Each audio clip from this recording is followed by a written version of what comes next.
I just had to let you know you're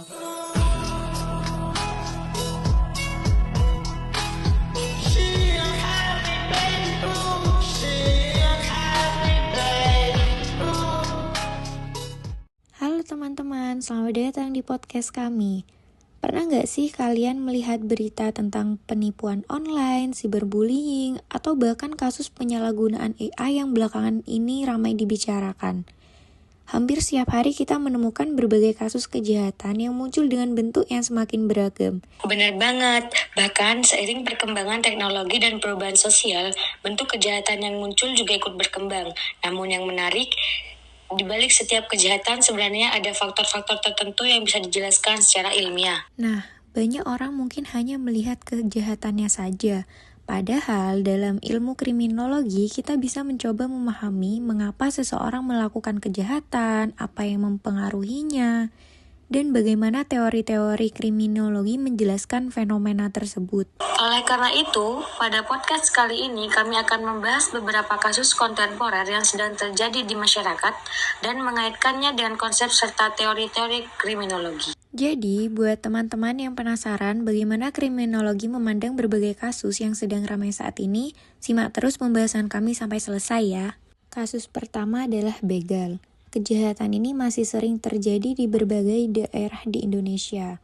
Pelaku biasanya mengambil kendaraan atau barang milik korban dengan ancaman maupun kekerasan. Jika dilihat dari perspektif kriminologi, salah satu teori yang dapat digunakan adalah differential association theory dari Edwin Sutherland. Apa yang dimaksud dengan teori tersebut?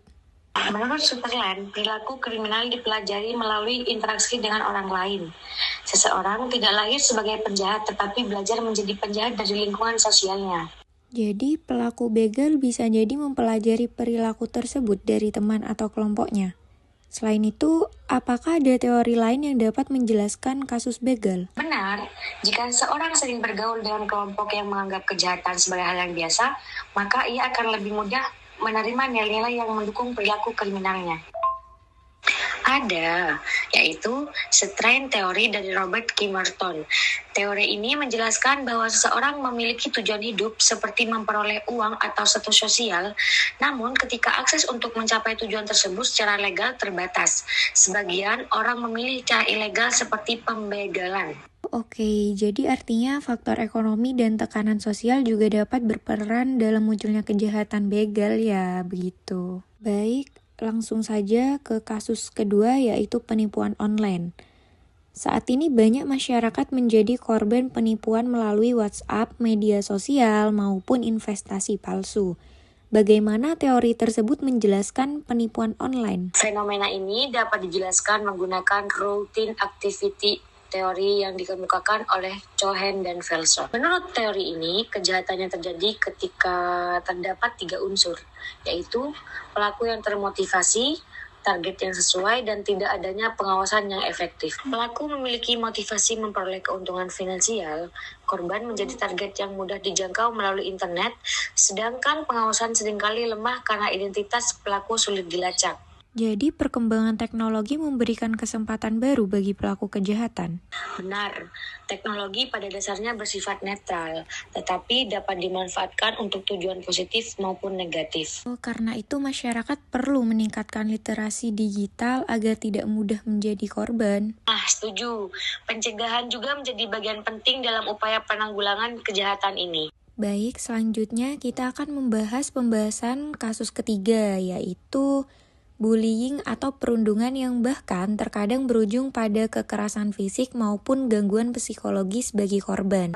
Kasus ini dapat dianalisis menggunakan social learning teori dari Albert Bandura. Teori ini menjelaskan bahwa manusia belajar melalui proses observasi dan peniruan.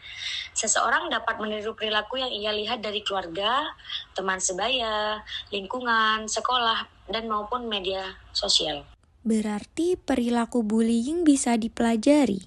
Iya, ketika seseorang sering melihat tindakan agresif dan pelaku tidak mendapatkan hukuman yang tegas, maka ia dapat menganggap perilaku tersebut sebagai sesuatu yang normal. Hal ini menunjukkan pentingnya lingkungan dalam membentuk perilaku seseorang. Benar-benar sekali. Oleh karena itu, sekolah dan keluarga memiliki peran penting dalam mencegah terjadinya bullying ini.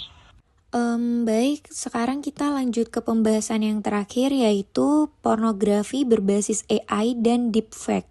Jadi kasus terakhir ini yang sedang ramai dibicarakan oleh masyarakat adalah penyalahgunaan teknologi AI untuk membuat foto atau video pornografi palsu menggunakan wajah seseorang.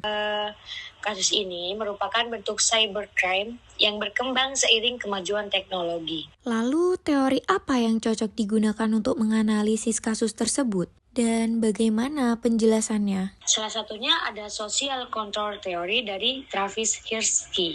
Kalau menurut Hirschi itu, seseorang cenderung menaati hukum ketika memiliki ikatan sosial yang kuat dengan keluarga, sekolah, pekerjaan, dan nilai-nilai masyarakat. Ketika ikatan tersebut melemah, peluang melakukan kejahatan menjadi lebih besar. Lalu apakah anonimitas internet juga berpengaruh? Tentu saja, banyak pelaku merasa identitasnya tidak mudah diketahui sehingga kontrol sosial menjadi lebih lemah. Akibatnya, mereka itu lebih berani melakukan tindakan yang merugikan orang lain. Selain itu, apakah perkembangan AI juga menciptakan peluang baru bagi pelaku kejahatan tersebut? Nah, itu betul. Karena itu, regulasi dan kesadaran etika penggunaan teknologi menjadi sangat penting. Baik, terima kasih Kak Maya atas penjelasan keempat kasus tersebut. Jadi dari keempat kasus yang telah kita bahas, kita dapat melihat bahwa kejahatan tidak muncul begitu saja. Kejahatan dipengaruhi oleh berbagai faktor seperti lingkungan sosial, tekanan ekonomi, kesempatan melakukan kejahatan, perkembangan teknologi, dan lemahnya kontrol sosial. Melalui teori-teori kriminologi, kita dapat memahami penyebab kejahatan secara lebih mendalam sehingga upaya pencegahannya dapat dilakukan secara lebih efektif. Semoga pembahasan ini dapat menambah pemahaman kita mengenai fenomena kejahatan kontemporer dalam perspektif kriminologi ya teman-teman. Baik, sekian dari podcast kami.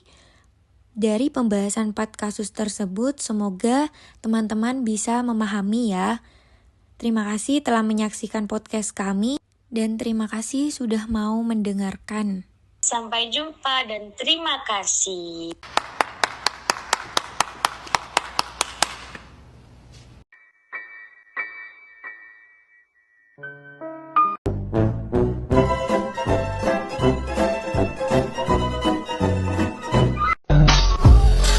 I just had to let you know you're